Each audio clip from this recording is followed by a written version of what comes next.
6 గ్యారంటీలతో అధికారంలోకి వచ్చిన కాంగ్రెస్ ప్రభుత్వం 66 మోసాలు చేసిందని సికింద్రాబాద్ జిల్లా బీజేపీ అధ్యక్షుడు శ్యామ్ సుందర్ గౌడ్ ఆరోపించారు. సికింద్రాబాద్ మహంకాళి మార్కెట్లో నిర్వహించిన బీజేపీ కార్యకర్తల సమావేశానికి ఆయన ముఖ్య అతిథిగా హాజరయ్యారు. బీఆర్ఎస్ కాంగ్రెస్ పార్టీల పాలనలో తేడా ఏమీ లేదన్నారు. కాంగ్రెస్ పార్టీ అంటేనే అవినీతికి, అక్రమాలకు మారుపేరనే ధ్వజమెత్తారు. ఒక్క సంవత్సరంలోనే ఇంత వ్యతిరేకత ఎదుర్కొంటున్న ప్రభుత్వం కాంగ్రెస్ ప్రభుత్వమని విమర్శించారు. ఎన్నికలు ఎప్పుడు వచ్చినా కాంగ్రెస్ ప్రభుత్వానికి తగిన గుణపాఠం చెప్పడానికి ప్రజలు సిద్ధంగా ఉన్నారని స్పష్టం చేశారు.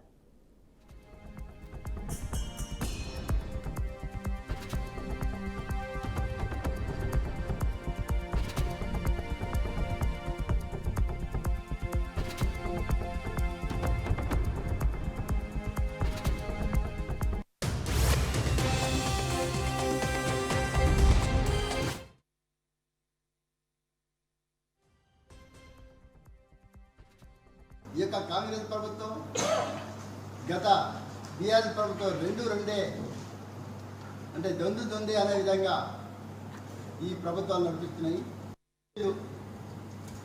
గతంలో డబుల్ బెడ్రూమ్ ఇల్లు అన్నారు బీఆర్ఎస్, వీళ్ళు ప్రతి ఒక్కరికి సొంత ఇల్లు ఇస్తామన్నారు. ఒక్క ఇంటి కూడా పునాది వేసిన పాపాన పోలేదు. సంవత్సరం అవుతుంది. ఒక్క ఇంటికి ఎక్కడైనా హైదరాబాద్లో కానివ్వండి, తెలంగాణ రాష్ట్రంలో కానీ ఒక్క ఇంటికైనా ఎక్కడన్నా కాంగ్రెస్ ప్రభుత్వం పునాది వేసిందా అంటే సుమారు 25-30 సంవత్సరాల క్రితం కట్టిన ఇల్లు కూడా కట్టిన ఇల్లు కూలిపోతున్న స్టేజ్లో ఉన్న అలాట్మెంట్ చేసే పరిస్థితిలో లేదు. ఇంకా డబుల్ బెడ్రూమ్ సంగతి వదిలేయండి.